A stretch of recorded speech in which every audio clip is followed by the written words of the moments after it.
আচ্ছা। সো আমরা আগের ক্লাসে কিন্তু আমরা অ্যালকালিনিটি দেখছি এবং অ্যালকালিনিটি কিসের কারণে প্রডিউস হচ্ছে অথবা 3টা মেজর যে ম্যাটেরিয়াল ছিল লাইক কার্বনেট, বাইকার্বনেট এবং হাইড্রক্সাইড, সেইটার কনসেন্ট্রেশন কিভাবে চেঞ্জ হয় পিএইচের সাথে সাথে সেটার একটা গ্রাফ দেখেছিলাম। এবং কোনো একটা সলিউশনে একই সাথে কার্বনিক অ্যাসিড এবং কার্বনেট থাকতে পারবে না, সেটাও আমরা দেখেছিলাম। বাট একটা সলিউশনে বাইকার্বনেট এবং কার্বনিক অ্যাসিড অথবা বাইকার্বনেট এবং কার্বনেট একই সাথে থাকতে পারে, এই যে সেই পোর্শনটুকু। আর কার্বনিক অ্যাসিড আর কার্বনেট কখনোই একটা সলিউশনে একসাথে থাকতে পারে না এবং এটা একটা বাউন্ডারি লেয়ার অথবা রেঞ্জ আছে যে পিএইচটা যদি আমার 8.3 অথবা 8.6 এর কাছাকাছি আসে, সেটার কমে গেলে আমাদের কার্বনিক অ্যাসিড পাবো, আর সেটার বেশি গেলে হলো আমাদের কার্বনেট পাবো। বাট কোনো একটা সলিউশনে একসাথে থাকতে পারবে না তারা। আর একটা সার্টেন পিএইচ লাইক 6.37 অথবা 6.33-তে আমরা দেখতে পাই যে কার্বনিক অ্যাসিড এবং বাইকার্বনেট এটা ইকুয়াল, দেখো কোইনসাইড করতেছে। সো এই পয়েন্টে আমি বলতে পারি যে কোনো একটা সলিউশনে carbonic acid equal to bicarbonate. Similarly certain একটা পিএইচ লাইক 10.33-তে তুমি দেখতে পাবা যে আমাদের বাইকার্বনেট এবং কার্বনেটের অ্যামাউন্টটা সেম অথবা ইকুয়াল। সো এই যে দেখো একটা সার্টেন পয়েন্টে যে কোইনসাইড করতেছে, সো দ্যাটস আমরা বলতে পারি যে at pH 10.33 the amount or concentration of bicarbonate is equal to the concentration of carbonate. So এই গ্রাফিক্যাল রিপ্রেজেন্টেশনটা আমরা দেখতে পেয়েছিলাম। আর অ্যালকালিনিটি ক্যালসিয়াম কার্বনেটের রেসপেক্টে আমরা মেজার করি। সো এখানে আমরা একটা টেবিল দেখতে পেয়েছিলাম, যে টেবিলে আমরা দেখেছিলাম আমাদের পিএইচ এর রেঞ্জটা আমরা ভ্যারি করলে আমাদের কোন কোন কম্পোনেন্টের কনভার্সন হয়। লাইক 2টা স্টেজে আমার করা লাগতে পারে যদি পিএইচটা 8.3-র উপরে হয়। এবং এখানে আমরা 2টা টাইপের ইন্ডিকেটর ইউজ করি, একটা ফেনফথলিন, মিথাইল অরেঞ্জ, এবং তারপরে একটা ইন পয়েন্ট শো করে যে ইন পয়েন্টে আমরা এরকম কিছু কম্পোনেন্ট পাই যেটার কনভার্সনটা হয়। এবং এখানে লেখা আছে দেখো, এত পিএইচে আমাদের bicarbonate is equal to carbonic acid এবং 10.3-তে আমাদের bicarbonate is equal to carbonate. সেইটা মোটামুটি আমরা দেখে আসছি। অ্যাসিডিটি জিনিসটা কিছুই না, অ্যালকালিনিটি যেরকম আমাদের অ্যাসিড নিউট্রালাইজ করতে যতটুকু বেজ লাগতেছে সেটাকেই বলতেছিলাম অ্যালকালিনিটি, আর অ্যাসিডিটিটা হলো আমাদের বেজ নিউট্রালাইজ করতে কতটুকু অ্যাসিড লাগতেছে সেটার কোয়ান্টিটি অথবা মেজারটাকে আমরা অ্যাসিডিটি বলবো। সো অ্যালকালিনিটির রিভার্সটা হলো তোমার অ্যাসিডিটি। দেখো আগের অ্যারোগুলা কি এইদিকে ছিল, এখনের অ্যারোগুলো যাবে হলো এইদিকে। সো আমরা 2টা স্টেজে করতে পারি, একটা 4.5 থেকে আবার অ্যাবভ 8.3-তে নিব, আবার 8.3 থেকে উপরের দিকে নিব। সো উপরে 10.3-র কাছাকাছি অথবা এর উপরে যখন চলে যাবে তখন ফুল সলিউশনটাই আমাদের বেজ হয়ে যায় এবং এখানে কোনো অ্যাসিড থাকে না। আর লাস্টে দেখো আমাদের 4.5-এর কাছাকাছি আমাদের কার্বনিক অ্যাসিডটা আনডিসঅ্যাসোসিয়েট কন্ডিশনে থেকে যায়। সো তুমি যদি অ্যালকালিনিটি বুঝে থাকো তাহলে অ্যাসিডিটিটা বুঝতে পারবা। সেম ভাবে আগের যে আমাদের রিয়াকশনগুলো ছিল তার রিভার্স রিয়াকশনগুলো হবে হলো অ্যাসিডিটিতে। সো এটা আমি আর ডিটেলস পড়াচ্ছি না, বাট তোমরা কিন্তু ল্যাবেও এটা করছো, এই কারণে আমি এটার ডিটেলস পড়লাম না। আমি জাস্ট অ্যালকালিনিটিটা পুরোটা একদম ডিটেলসে পড়াইছি এবং আজকে মনে হয় তোমাদের একটা গ্রুপে অ্যালকালিনিটি করানো হবে, A1-এ মোস্ট প্রবাবলি। আচ্ছা, এখন আমরা চলে আসি হলো হার্ডনেসে। হার্ডনেস জিনিসটাও তোমরা কিন্তু কেমিস্ট্রিতে করে আসছো, যে আমাদের কোনো একটা সলিউশনে দেখা যাচ্ছে যে মাল্টিভ্যালেন্ট মেটালিক ক্যাটায়ন থাকে। এই যে যে মাল্টিভ্যালেন্ট মেটালিক ক্যাটায়নে যে কনসেন্ট্রেশনটা পাচ্ছি সেটাকেই আমরা বলি হলো হার্ডনেস অথবা হার্ড। তাহলে দেখো এখানে ডেফিনেশনে কি বলছে, the concentration of multivalent metallic cations in solution. তাহলে মেটালিক ক্যাটায়নগুলো কোনগুলা হতে পারে, লাইক ক্যালসিয়াম হতে পারে, ম্যাগনেসিয়াম হতে পারে, অথবা ফেরাস হতে পারে, ম্যাঙ্গানিজ হতে পারে। এখানে দেখো এক্সাম্পল দেওয়া আছে, স্ট্রনজিয়াম হতে পারে, অথবা এই যে আমি যেটা বললাম ক্যালসিয়াম, ম্যাগনেসিয়াম, ফেরাস আর ম্যাঙ্গানিজ।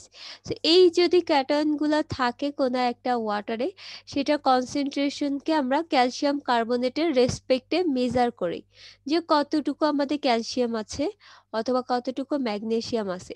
এই যে কনসেন্ট্রেশনটা মেজার করতেছি, এটাকে আমরা বলতেছি হলো হার্ডনেস অথবা হার্ডার ওয়াটার। সো তোমরা কেমিস্ট্রিতে পড়ে আসছো অথবা আমরা দেখছি যে আমাদের মাল্টিভ্যালেন্ট মেটালিক ক্যাটায়নগুলা যদি থাকে, সেই টাইপের ওয়াটার আমাদের দেখা যাচ্ছে সোপ বেশি কনজিউম করে অথবা অনেক বেশি সোপ লাগে কাপড় পরিষ্কার করার ক্ষেত্রে, অথবা আমরা যদি ওই টাইপের ওয়াটার ইউজ করি। সো এটা কিন্তু একটা ডিসঅ্যাডভান্টেজ। এছাড়াও অনেক সময় দেখবা যে মেইনলি এই ক্যাটায়নগুলা তো পানিতে থাকতেছে। সো পানির যে পাইপগুলা আছে সেইগুলাতে অনেক সময় দেখা যাচ্ছে যে এই যে পাইপে আমাদের এরকম চারিদিকে দেখা যাচ্ছে যে এই হার্ডার টাইপের যে মাল্টিভ্যালেন্ট ক্যাটায়নগুলো আছে সেইগুলা হলো আমাদের লেগে থাকতেছে, অথবা আমাদের এখানে যে পাইপ যেটা আছে যেটা ভিতর দিয়ে ওয়াটার প্রডিউস হচ্ছে সেখানে একটা প্রবলেম ক্রিয়েট হচ্ছে, এবং এই মাল্টিভ্যালেন্ট যে ক্যাটায়নগুলো থাকতেছে যেটার কারণে আমাদের হট ওয়াটার পাইপে টেম্পারেচার ইনক্রিজ হয়ে যাচ্ছে। আর নর্মালি আমাদের কি বলেছিলাম, ওয়াটারে কিন্তু একটা স্পেসিফিক টেম্পারেচার মেনটেন করা উচিত, আদারওয়াইজ কি হবে কেউ একজন বলো তো, টেম্পারেচার ভ্যারিয়েশনের কারণে কি হতে পারে? ম্যাম পিএইচ এর চেঞ্জ। হ্যাঁ, পিএইচ এ চেঞ্জ হতে পারে। এছাড়া দেখা যাচ্ছে আমাদের যে মাইক্রো অর্গানিজম আছে সেইগুলারও প্রোডাকশন হতে পারে, লাইক ফটোসিনথেটিক যে গ্রোথ। কার্বন ডাই অক্সাইডের পরিমাণ হুম, বেড়ে যেতে পারে। অ্যাসিডিক হয়ে যেতে পারে, সো অনেক প্রবলেম হতে পারে। সো আমাদের এই যে মাল্টিভ্যালেন্ট যে ক্যাটায়নগুলো আছে সেগুলোর কারণে আমরা দেখতে পাচ্ছি যে আমাদের ওয়াটারে পিএইচটা কিছুটা বেড়ে যাচ্ছে। এখন এখানে আরেকটা লাইন বলছে যে নর্মালি আমাদের যে সারফেস ওয়াটারটা আছে কম্পেয়ার টু গ্রাউন্ড ওয়াটার একটু সফটার হয়, দ্যাট মিন্স আমাদের যে গ্রাউন্ড ওয়াটারটা আছে সেটার হার্ডনেসটা একটু বেশি থাকে। কেন বেশি থাকে সেটা আমরা আগেও পড়ে আসছি, যে আমাদের অর্গানিক যে মিনারেল কন্টেন্টটা আছে আমাদের গ্রাউন্ড ওয়াটারে বেশি compare to surface water. So that's why আমাদের গ্রাউন্ড ওয়াটারের হার্ডনেসটা অনেক বেশি। এরপরে আমি চলে আসি, এই হার্ডনেসটাও কিন্তু আমরা ক্যালসিয়াম কার্বনেটের রেসপেক্টে মেজার করব। সো তোমরা কিন্তু তিনটা জিনিস দেখে আসলা, একটা অ্যালকালিনিটি দেখতেছো, আবার অ্যাসিডিটি, আর হলো এই হার্ডনেস। এই তিনটা জিনিসই হলো আমরা ক্যালসিয়াম কার্বনেটের রেসপেক্টে মেজার করতেছি যে multivalent or equivalent to calcium কার্বনেটের কতটুকু। সো আমরা হার্ডনেসকে দুইটা ক্লাসিফিকেশনে ক্লাসিফাই করে থাকি, একটা হলো অ্যালকালিনিটি হার্ডনেস অথবা কার্বনেট হার্ডনেস, আর এটা হলো নন কার্বনেট হার্ডনেস।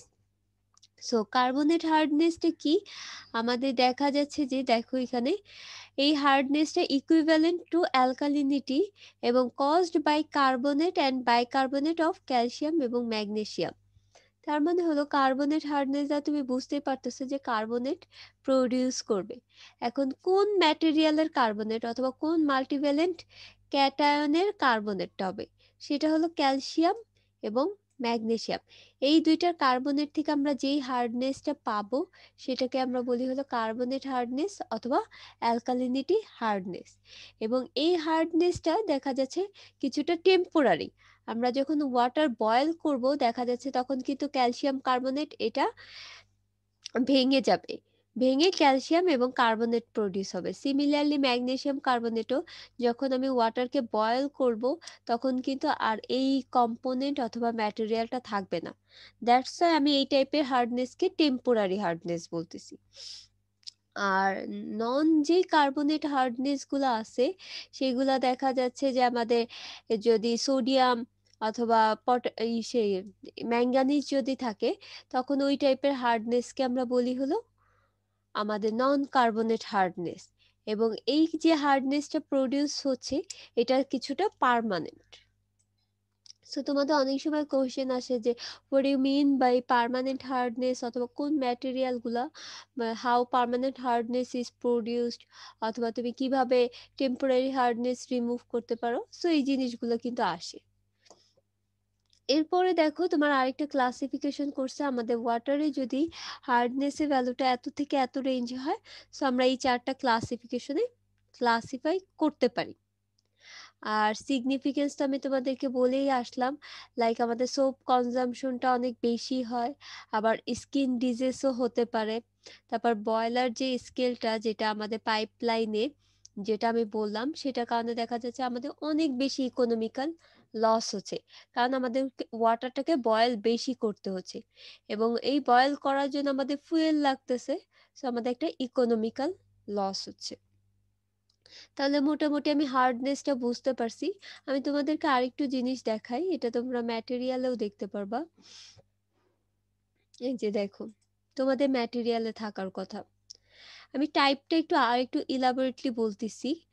আমাদের নর্মালি হার্ডনেসটা হলো, দেখা যাচ্ছে আমরা ক্যালসিয়াম এবং ম্যাগনেসিয়াম হার্ডনেসের রেসপেক্টে মেজার করতে পারি, অথবা কার্বনেট অথবা নন কার্বনেট হার্ডনেসের রেসপেক্টে মেজার করতে পারি। সো কোনো একটা সলিউশনে the amount of concentration of magnesium and calcium is known as total hardness.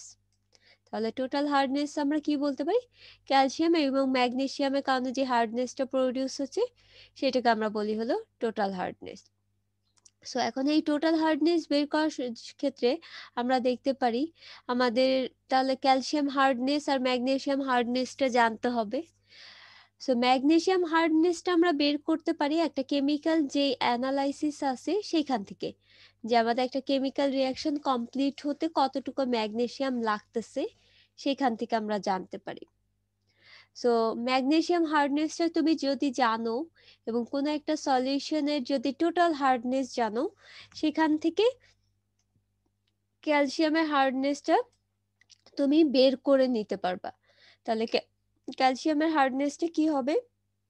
Total hardness minus magnesium hardness, আর ভাইস ভার্সা। তুমি যদি ক্যালসিয়াম হার্ডনেসটা জানো আর টোটাল হার্ডনেসটা জানো, তাহলে সেখান থেকে কিন্তু তুমি ম্যাগনেসিয়ামের হার্ডনেসটা বের করে নিতে পারবা।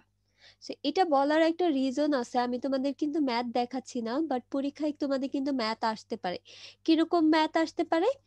সো তোমাদের একটা সলিউশনে বলে দিল ক্যালসিয়ামের কনসেন্ট্রেশন এত, ম্যাগনেসিয়ামের কনসেন্ট্রেশন এত। সো তুমি সেটা থেকে হলো ক্যালসিয়াম কার্বনেটের মেজার করো, কতটুকু মাল্টিভ্যালেন্ট ক্যালসিয়াম কার্বনেট। মেজার করার পরে এই দুইটার কনসেন্ট্রেশন অথবা হার্ডনেসের সামেশন করলে তুমি টোটাল হার্ডনেস পাবা। সো তোমার পরীক্ষায় যদি ক্যালসিয়াম এবং ম্যাগনেসিয়ামের কনসেন্ট্রেশন দেওয়া থাকে, ফার্স্টে ওদের হার্ডনেস বের করবা, দেন ওদের কম্বিনেশন করলে আমরা টোটাল হার্ডনেসটা পেয়ে যাব। সো এরকম কোশ্চেন কিন্তু পরীক্ষায় আসতে পারে। সিমিলারলি একটু দেখো, আমাদের কার্বনেট এবং নন কার্বনেট গুলো আমরা পড়ে আসলাম।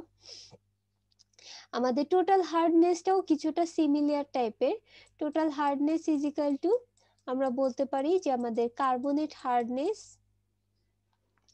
আমি একটু মুছে দিই, carbonate hardness plus bicarbonate, bicarbonate হার্ডনেসের যে কম্বিনেশন, সেটাকে আমরা বলি হলো টোটাল কার্বনেট। তো একটা হলো কার্বনেট নন কার্বনেট হার্ডনেস, আর একটা হলো ক্যালসিয়াম ম্যাগনেসিয়াম হার্ডনেস। এখন দেখো, কোনো একটা সলিউশনে তুমি তো ফার্স্টে অ্যালকালিনিটিটা জানবা, এবং ধরো যে টোটাল হার্ডনেসটাও সেটা ক্যালসিয়াম এবং ম্যাগনেসিয়াম হার্ডনেস থেকে বের করে আসছো। সো তুমি যদি দেখো যে আমাদের অ্যালকালিনিটিটা টোটাল হার্ডনেস থেকে কম, তাহলে সেই সলিউশনে carbonate hardness is equal to alkalinity, সেটা আমরা বলতে পারি। সিমিলারলি আমাদের যদি অ্যালকালিনিটিটা বেশি হয়ে থাকে টোটাল হার্ডনেস থেকে, তখন আমরা সেটাকে বলি carbonate hardness is equal two total hardness. তাহলে আমি তোমাদের একটা এক্সাম্পল দিচ্ছি, দেখো তোমার কোন একটা সলিউশনে বলে দিল যে আমাদের অ্যালকালিনিটি হলো 250, আর হলো টোটাল হার্ডনেসটা হলো আমাদের দেখা যাচ্ছে হলো 300। তাহলে সেখানে তোমাকে বললো যে কার্বনেট হার্ডনেসটা কত সেটা তুমি বের করো। একটু ভালো মতো দেখো, আমাদেরকে বলছে যে কার্বনেট হার্ডনেস কত এবং বাইকার্বনেট হার্ডনেস কত সেটা তোমাকে বের করতে বলছে। তাহলে এটা কোন ক্রাইটেরিয়ার ভিতর পড়তেছে, কে একজন বলো তো?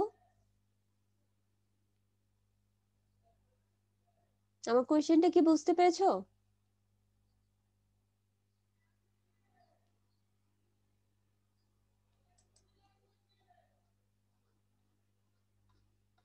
ক্লাসে যারা আছো একটু রেসপন্স করো। আমি বললাম আমার অ্যালকালিনিটি 250 মিলিগ্রাম পার লিটার আর total hardness 300 milligram per litre. এইখান থেকে আমাদের কার্বনেট হার্ডনেস কত হবে, কে একজন বলো? এটা অ্যালকালিনিটি আর এটা হলো টোটাল হার্ডনেস। দেন আমাদের carbonate hardness is equal to কত হবে বলো?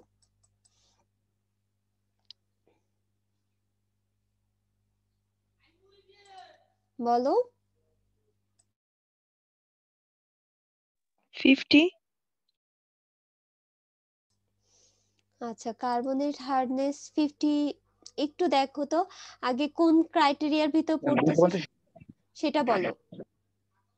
কোন ক্রাইটেরিয়ার ভিতর পড়তেছে, ফার্স্টেরটা না সেকেন্ডটার ভিতর পড়তেছে? ফার্স্টেরটা কার্বনেট হার্ডনেস। এটার ভিতর পড়তেছে, দ্যাট মিন্স এটা গ্রেটার দেন। তাহলে এখানে কোন ক্রাইটেরিয়া বলতেছে আমাদের carbonate hardness is equal to কি, অ্যালকালিনিটি। তাহলে এখানে অ্যালকালিনিটির ভ্যালুটা কত? 250। তাহলে দেখো আমাদের কোন একটা সলিউশনে যদি টোটাল হার্ডনেস বেশি হয় তাহলে ওই সলিউশনে আমরা বলতে পারি alkalinity is equal to carbonate hardness. এখন আমাকে বলো bicarbonate hardness is equal to কত?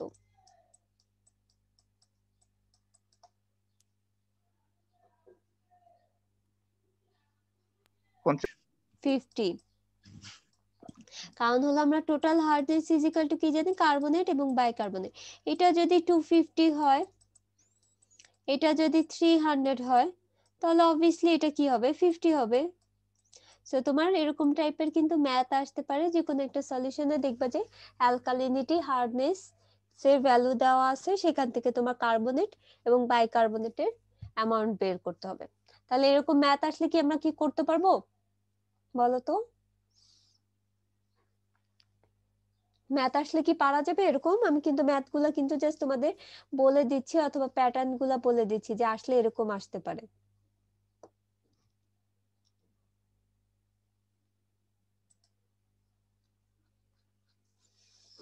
আচ্ছা, তোমাদের কিন্তু আমি বারবার বলতেছি ক্লাসে একটু রেসপন্স করবা, যে কেউ একজন হলেও রেসপন্স করবা, আদারওয়াইজ কিন্তু আমার র্যান্ডমলি রোল কল করতে হবে। সো হার্ডনেস নিয়ে মোটামুটি আমরা বুঝতে পারছি। হার্ডনেসে কারো কোনো প্রবলেম অথবা কোশ্চেন আছে কিনা বলো?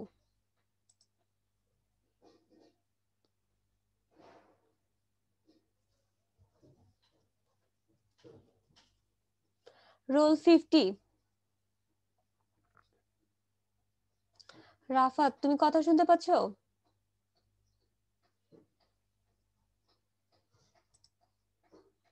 জি ম্যাম। আচ্ছা, তুমি আমাকে বলো what is hardness?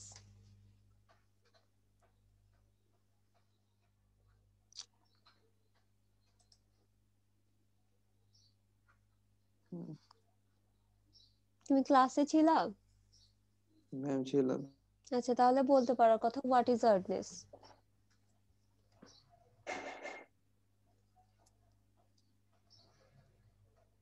Sorry ma'am, বলতে পারবো না।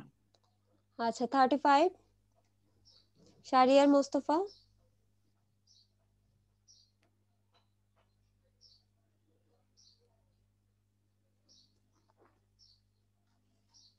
জি ma'am. What is hardness?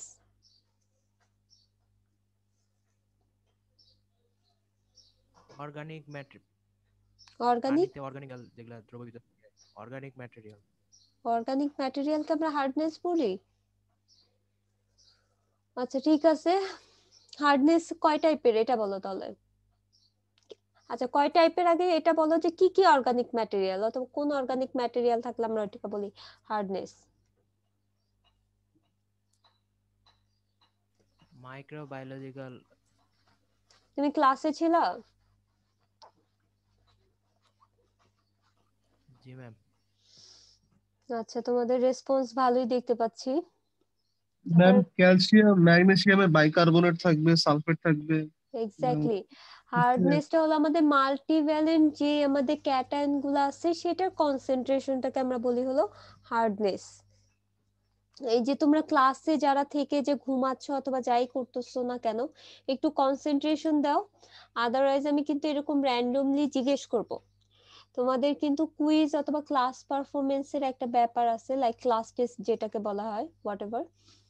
So এটা এমন না যে আমি শুধু লিখিত নিব, এই যে যারা আমি মাঝে মাঝে কোশ্চেন করি, যারা রেসপন্স করতেছো তাদের রোল কিন্তু আমি আইডেন্টিফাই করে রাখতেছি। সো তারা ওরকম ভাবে বোনাস পয়েন্ট অথবা মার্কিং আকারে পাবে, আবার যাদেরকে আজকে জিজ্ঞেস করলাম এই যে তারা উল্টাপাল্টা অ্যান্সার দিচ্ছ, সেক্ষেত্রে কিন্তু মার্কিংটা ওরকম ভাবেই পাবা তোমরা। আচ্ছা, এখন সবাই একটু বলো যে হার্ডনেস বুঝতে পারছো কিনা অথবা কারো কোনো কোয়েশ্চেন আছে কিনা।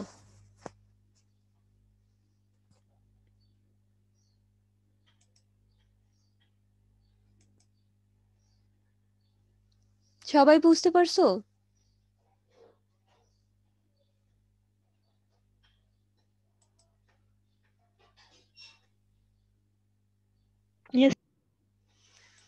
আচ্ছা ঠিক আছে, আমি লাস্ট আরেকবার একটু বলে দিচ্ছি, আমি যখন জিজ্ঞেস করবো অ্যাটলিস্ট রেসপন্স করবা, নাহলে আমি দেখা যাচ্ছে সামনের দিকে কিন্তু প্রসিড করতে পারবো না। যে বুঝে থাকলে বলবা যে হ্যাঁ বুঝতে পারছি, অথবা কোনো কনফিউশন লাগলে আস্ক করবা যে এই জিনিসটা একটু আবার বললে বেটার হয়। যেটাই প্রবলেম ফেস করো না কেন একটু কোশ্চেন করবা। আচ্ছা, তাহলে আমাদের হার্ডনেস কিন্তু কমপ্লিট হয়ে গেছে। আমরা এখন দেখা যাচ্ছে যে আমরা কিছু ফিজিক্যাল প্যারামিটারও দেখেছি, কিছু কেমিক্যাল প্যারামিটারও দেখেছি। এখন আমরা যেটা দেখবো আমাদের বায়োলজিক্যাল অথবা ব্যাকটেরিওলজিক্যাল যে প্যারামিটারগুলো আছে সেইগুলাতে চলে যাব। সো সেইগুলাতে যাওয়ার আগে আমাদের দেখো অর্গানিক্স আছে। সো অর্গানিক্স দ্বারা বোঝাচ্ছে যে আমাদের কোনো একটা ওয়াটারে অথবা সলিউশনে আমাদের সলিউবল কিছু অর্গানিক ম্যাটেরিয়াল থাকতে পারে, যে ম্যাটেরিয়ালগুলো আমাদের ন্যাচারাল সোর্স থেকেও আসতে পারে অথবা হিউম্যান অ্যাক্টিভিটিসের কারণেও আসতে পারে। দেখা যাচ্ছে যে আমরা অনেক সময় আমাদের যে ময়লাগুলো আছে যেগুলা ডিগ্রেডেবল অথবা পানিতে সলিউবল, সেগুলো আমরা পানিতে ফেলে দিচ্ছি, এবং এই জিনিসগুলা এই অর্গানিক ম্যাটেরিয়ালগুলা পানির সাথে কি ডিজলভড হয়ে যাচ্ছে অথবা সলিউবল হয়ে যাচ্ছে, সরি। সো তাহলে এই যে যে অর্গানিক ম্যাটেরিয়ালগুলো আমরা পানিতে সলিউবল অবস্থায় পাচ্ছি অথবা ডিজলভড অবস্থায় পাচ্ছি, এটাকে আমরা দুইটা ক্লাসে ক্লাসিফাই করতে পারি, একটা বায়োডিগ্রেডেবল, একটা non biodegradable. So biodegradable organic ম্যাটেরিয়ালটা কি সেটা একটু দেখো। ডিগ্রেডেবল দ্বারা বুঝতে পারতেছো যে আমাদের ডিগ্রেড হবে অথবা পচনশীল অথবা ডিকম্পোজ হবে, এবং বায়ো দ্বারা বোঝাচ্ছে যে আমাদের অক্সিজেনের কন্ট্যাক্টে আসলে আমাদের যেই অর্গানিজম গুলা অথবা যেই ম্যাটেরিয়াল গুলা আছে সেগুলা ডিকম্পোজ হওয়া শুরু করবে ইন প্রেজেন্স অফ ব্যাকটেরিয়া অথবা ইন প্রেজেন্স অফ অক্সিজেন, এবং একটা সার্টেন টাইমে। তাহলে দেখো এখানে কি বলছে, consist of organics that can be utilized for food by naturally occurring micro organism within a reasonable length of time. তার মানে আমাদের যে অর্গানিক ম্যাটেরিয়ালগুলো আছে সেই অর্গানিক ম্যাটেরিয়ালগুলো ইউটিলাইজড হবে কিসের মাধ্যমে? মাইক্রো অর্গানিজমের মাধ্যমে। তাহলে এই অর্গানিক ম্যাটেরিয়ালগুলা মাইক্রো অর্গানিজমের ফুড হিসেবে কাজ করবে। সো যখন ফুড হিসেবে কাজ করবে তখন অবভিয়াসলি আমাদের অক্সিজেন লাগবে, এবং অক্সিজেনের মাধ্যমে এই অর্গানিক ম্যাটেরিয়ালগুলো ডিগ্রেড হবে, এবং একটা সার্টেন টাইমে অথবা লেন্থ ধরে এই ডিগ্রেডেশনটা হবে। সো আমাদের যে এই যে যে অর্গানিক ম্যাটেরিয়ালগুলো আছে ডিজলভ ফর্মে, সেগুলো দেখা যাচ্ছে যে স্টার্চ, ফ্যাট, প্রোটিন, অ্যালকোহল অথবা অ্যাসিড, এইগুলা থেকে আমরা পাচ্ছি ইন প্রোডাক্টটা পাচ্ছি, যেটা কিনা আমাদের ইনিশিয়ালি কোনো একটা এনিম্যাল অথবা প্ল্যান্ট অথবা ওয়েস্ট ওয়াটার থেকে আসতেছে। সো আমাদের কোনো ওয়েস্ট ওয়াটার থেকে আমরা যে ময়লা অথবা প্ল্যান্ট অথবা এনিম্যাল টিস্যুস থেকে যে ময়লাগুলো পাচ্ছি, যেগুলা অর্গানিক ম্যাটেরিয়াল এবং বায়োডিগ্রেডেবল, সেগুলা আমাদের ব্যাকটেরিয়া অথবা মাইক্রো অর্গানিজমের সাথে রিয়াকশন করবে, অথবা এই মাইক্রো অর্গানিজমগুলো এই ওয়েস্টগুলোকে ফিড করবে, অথবা খাবে। কিসের প্রেজেন্সে খাবে? অক্সিজেন্সের প্রেজেন্সে খাবে। সো খাওয়ার পরে আমাদের যে ইন প্রোডাক্ট অথবা রিয়াকশন কমপ্লিট হওয়ার পর আমরা যে ইন প্রোডাক্টটা পাবো সেটা অনেক সময় দেখা যাচ্ছে স্টার্চ পাচ্ছি, ফ্যাট পাচ্ছি অথবা প্রোটিন পাচ্ছি। এই জিনিসগুলো আমরা পাচ্ছি। আর এখানে যে জিনিসটা আরেকটা বললাম, এই যে যে আমাদের অক্সিজেনের প্রেজেন্সে খাচ্ছে অথবা ফিড হচ্ছে, মাইক্রো অর্গানিজমগুলো রিয়াকশন করতেছে, এই মেজারটাকে আমাদের বলা হয় হলো বিওডি অথবা বায়োকেমিক্যাল অক্সিজেন ডিমান্ড। সো এটা কিন্তু একটা টেস্ট, যেই টেস্টের মাধ্যমে আমাদের মাইক্রোবায়োলজিক্যাল প্যারামিটার আমরা চেক করে থাকি অথবা আমাদের বায়োলজিক্যাল প্যারামিটারগুলো এটার চেকিং হয়ে থাকে। সো তোমাদের কোন কোশ্চেনে অনেক সময় আসে যে হোয়াট ইজ বিওডি, ফুল অ্যাব্রিভিয়েশনও কিন্তু ভাইবাতে জিজ্ঞেস করে, সেটা একটু মাথায় রাখবা। Biochemical oxygen demand. অনেকে অনেক সময় বলে দেয় যে biological oxygen demand, that was wrong. The correct one is biochemical oxygen demand, এবং এটাকে বলা হয় হলো বিওডি টেস্ট, যে টেস্টের মাধ্যমে তুমি জানতে পারবা যে আমাদের অক্সিজেন ডিমান্ড কতটুকু একটা বায়োকেমিক্যাল রিয়াকশনে। সিমিলারলি দেখো আমাদের নন বায়োডিগ্রেডেবল অর্গানিক্স বোঝাচ্ছে আমাদের যেগুলো বায়োডিগ্রেডেবল না। সো নন অর্গানিক যে ম্যাটেরিয়ালগুলো আছে সেগুলোকে আমরা বলতেছি হলো নন বায়োডিগ্রেডেবল অর্গানিক্স, এবং এটা আমরা মেজার করে থাকি একটা টেস্টের মাধ্যমে, সেটাকে বলা হচ্ছে হলো সিওডি, কেমিক্যাল অক্সিজেন ডিমান্ড। এখানে আমাদের দেখা যাচ্ছে যে ইনঅর্গানিক যে ম্যাটেরিয়ালটা আছে সেটা আমরা মেজার করে থাকি। আমার বানানটা ভুল হয়েছে, ইনঅর্গানিক। আচ্ছা, এখন আমি চলে আসি হোয়াট ইজ বিওডি। এটা অনেক ইম্পর্টেন্ট, আমি বারবার বলতেছি অনেক ইম্পর্টেন্ট। পরীক্ষাতে মাস্ট এক সেট কোশ্চেন দেখবা যে বিওডি থেকে আসে, অথবা তোমাদের ভাইবাতেই জিজ্ঞেস করবে। যদি এই টেস্টটা করানো হয় দেখবা যে common question what is BOD. So আমাদের বিওডিটা কি সেটা আমরা জানি। ডেফিনেশনটা একটু দেখো, the amount of oxygen required by microorganism to oxidise organic waste aerobically. তাহলে এখানে কয়েকটা জিনিস কিন্তু আছে। অ্যামাউন্ট অফ অক্সিজেন রিকোয়ার্ড, কাদের অক্সিজেন রিকোয়ার্ড লাগবে? মাইক্রো অর্গানিজমের। কি করতে? To oxidise the organic matter, এবং কোন কন্ডিশনে? অ্যারোবিক্যাল কন্ডিশনে। তাহলে আমাদের যতটুকু অক্সিজেনের প্রয়োজন সেই ডিমান্ডটাকেই আমরা বলতেছি হলো বিওডি অথবা বায়োকেমিক্যাল অক্সিজেন ডিমান্ড। এখন এই বিওডিতে দেখো তোমাকে আমি কি বলতেছি, আমাদের যে কেমিক্যাল রিয়াকশনটা হচ্ছে আমাদের অর্গানিক ম্যাটারের সাথে আমাদের ব্যাকটেরিয়ার রিয়াকশন হবে, এবং রিয়াকশনটা কিভাবে হবে? অ্যারোবিক্যাল মানে হলো ইন প্রেজেন্স অফ অক্সিজেন, আর অ্যানারোবিক্যাল মানে হলো নন প্রেজেন্স অফ অক্সিজেন। সো আমাদের এখানে অক্সিজেন মাস্ট লাগবে। তাহলে দেখো এই যে অক্সিজেন্সের প্রেজেন্সে আমাদের ব্যাকটেরিয়াগুলো এই অর্গানিক ম্যাটেরিয়ালকে অক্সিডাইজ করবে। সো অর্গানিক ম্যাটেরিয়ালকে অক্সিডাইজ করতে ব্যাকটেরিয়ার অবভিয়াসলি অক্সিজেন লাগবে। সো কতটুকু অক্সিজেন লাগতেছে সেই ডিমান্ডটাকে আমরা বলতেছি হলো বিওডি। এবং এটা আমাদের অর্গানিক ম্যাটারকে আমাদের ডিকম্পোজ করে একটা নিউ সেলে আমাদের প্রডিউস করতেছে, এবং সেই সাথে আরো কিছু অন্যান্য আমাদের কম্পাউন্ড তৈরি হচ্ছে, লাইক কার্বন ডাই অক্সাইড, পানি, এবং এই নিউ সেল হলো ব্যাকটেরিয়ার নিউ সেল। আর এটা স্টেবল কোনো প্রোডাক্ট হচ্ছে।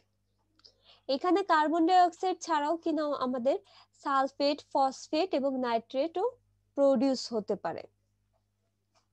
তাহলে আমাদের কেমিক্যাল রিয়াকশনটা এরকম ভাবে হচ্ছে।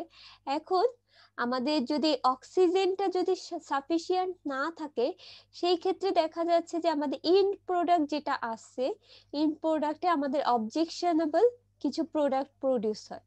তাহলে অক্সিজেনের যদি অ্যাবসেন্ট থাকে তাহলে এটাকে আমরা কি বলছিলাম? অ্যানারোবিক্যাল। সো অ্যানারোবিক্যাল যে কন্ডিশনটা থাকে সেই ক্ষেত্রে দেখা যাচ্ছে যে তুমি হাইড্রোজেন সালফাইড, অ্যামোনিয়া, মিথেন এগুলো প্রডিউস হচ্ছে, যেগুলো আমাদের অডর প্রডিউস করে অথবা অবজেকশনেবল প্রোডাক্ট প্রডিউস করে।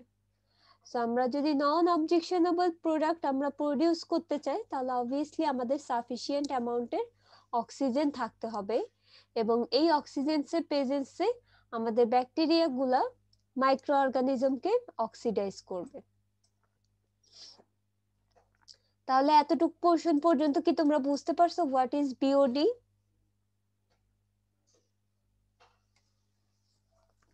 ম্যাম। আচ্ছা, এখন দেখো আমরা যখন বিওডিটা মেজার করি, এটার আমাদের কিছু কার্ভ আছে এবং কিছু মডেল আছে।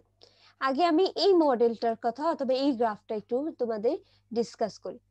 আমাদের যখন ইনিশিয়াল টাইমে দেখো আমাদের এক্স এক্সিস বরাবর টাইমের গ্রাফ থাকবে এবং ওয়াই এক্সিস বরাবর আমাদের অক্সিজেন ডিমান্ডের গ্রাফটা থাকতেছে, অথবা আমাদের অর্গানিক যে কন্টেন্টটা যেটা লেফট আছে সেটা।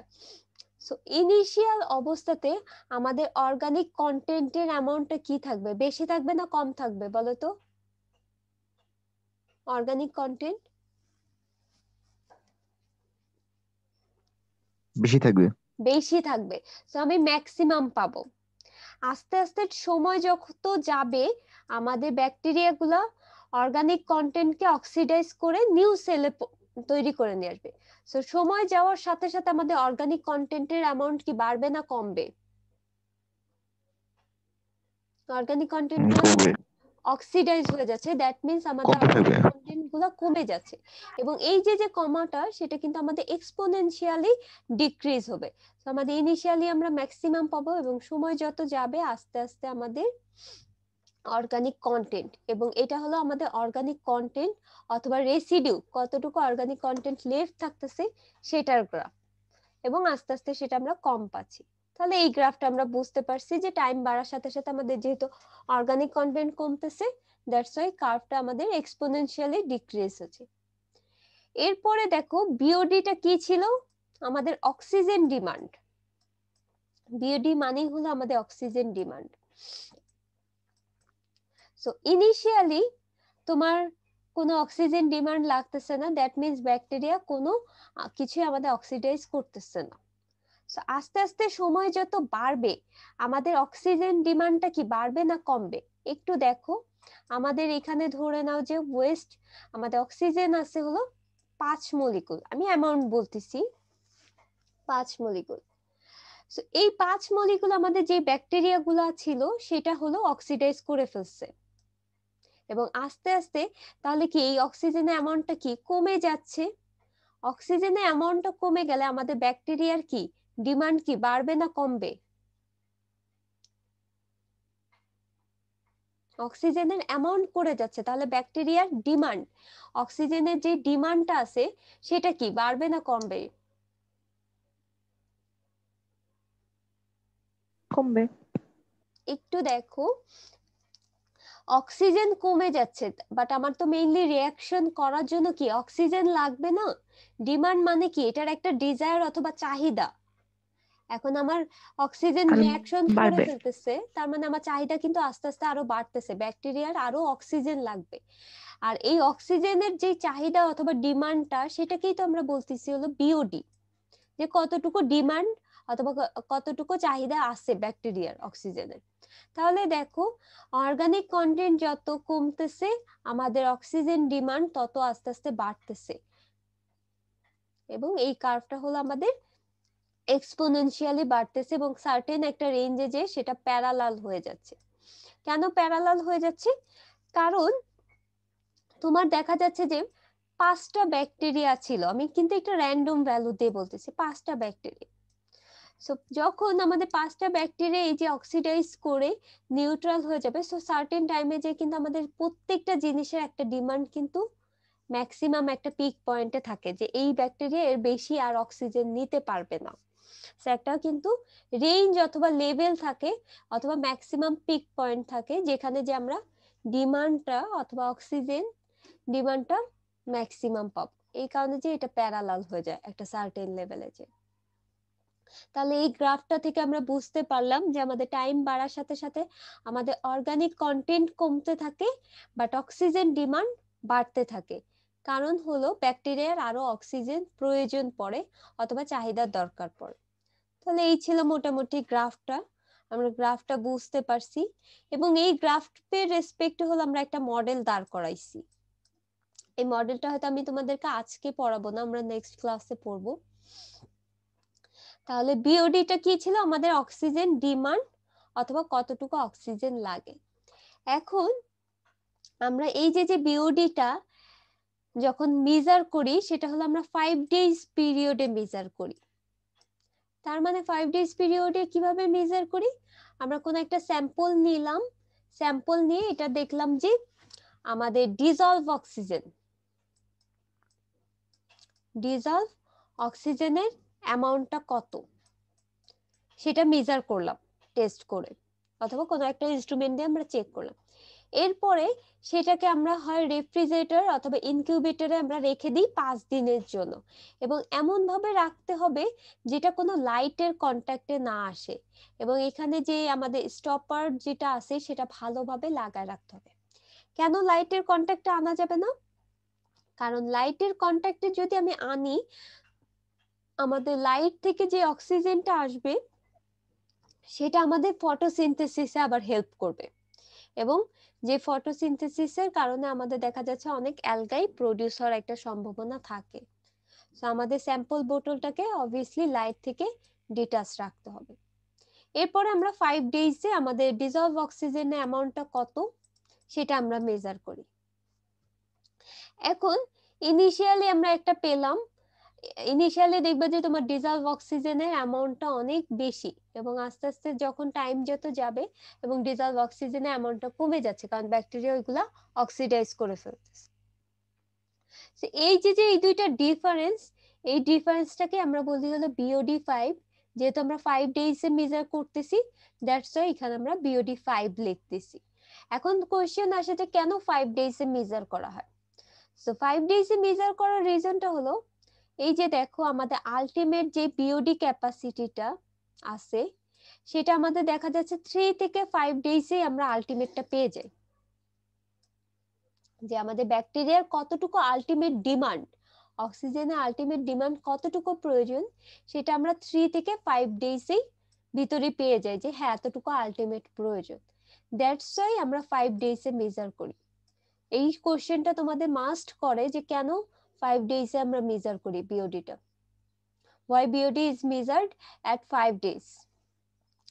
তাহলে আমাদের যখন কোশ্চেনটা আসবে তখন বলতে হবে যে আমরা দেখা যাচ্ছে 3 থেকে 5 ডেজ এর ভিতরেই আমাদের আলটিমেট যে ডিমান্ডটা আছে অক্সিজেনের, অর্গানিক যে মাইক্রো অর্গানিজম গুলো আছে সেগুলো অক্সিডাইজ করতে 5 ডেজ এর ভিতরে আমরা দেখা যাচ্ছে আলটিমেট ভ্যালুটা পেয়ে যাচ্ছি।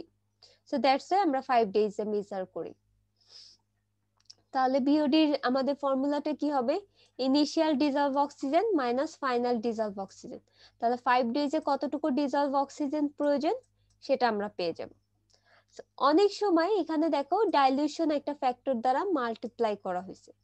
তো ডাইলিউশন ফ্যাক্টর দ্বারা কেন মাল্টিপ্লাই করা হয়েছে সেটা আমরা একটু বলি। আমাদের একটা স্যাম্পল আছে, সেখানে ধরে নাও যে ভ্যালুটা ডিজলভ অক্সিজেনের ভ্যালুটা হলো 9.1। তুমি 5 দিন পর মেজার করলা, মেজার করে তুমি দেখতে পেলা যে আমাদের ডিজলভ অক্সিজেন 0 পেয়ে গেলা কিন্তু ডিজলভ অক্সিজেন। বাট আলটিমেটলি এটা কি 0 হওয়ার কথা?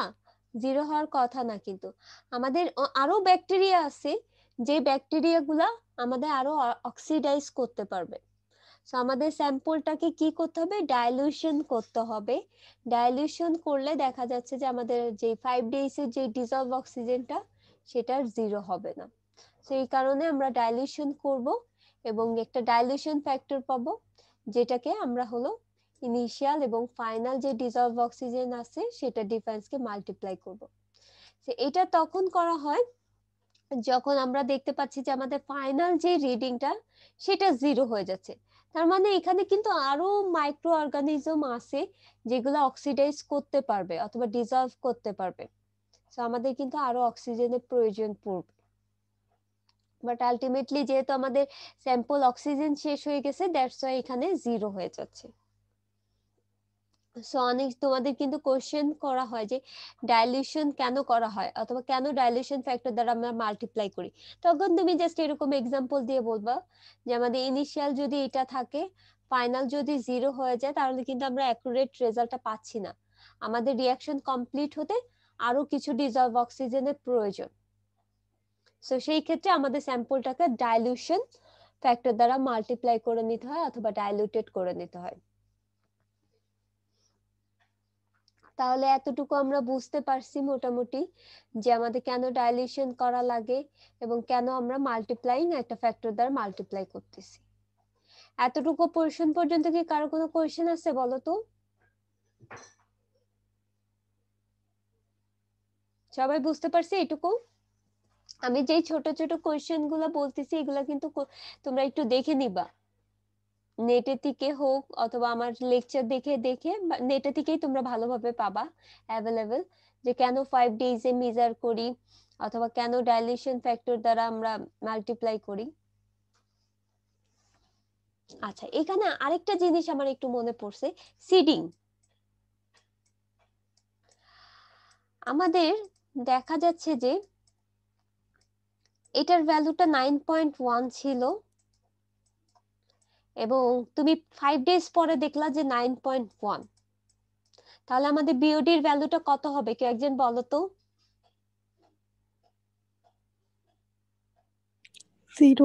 0 হয়ে যাচ্ছে, বাট আলটিমেটলি কি বিওডির ভ্যালু কখনো 0 হবে?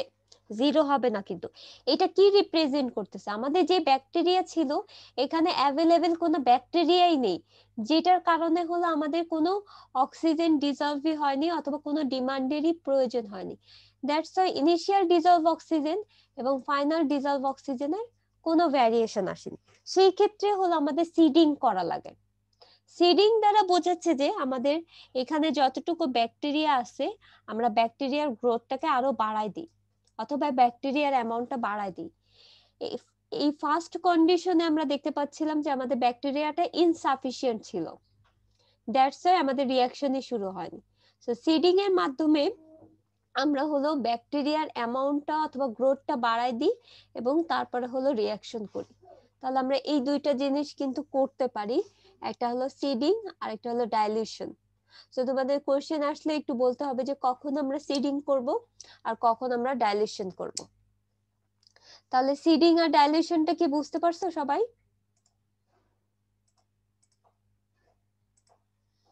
জি ম্যাম। এটা একটু ভালো মতো দেখে নিও, আমি বারবার কিন্তু বলছি। আচ্ছা, তাহলে আমি আজকে ক্লাসটা এতটুকু পোরশন পর্যন্তই রাখতেছি, রেকর্ডিংটা অফ করে দিচ্ছি।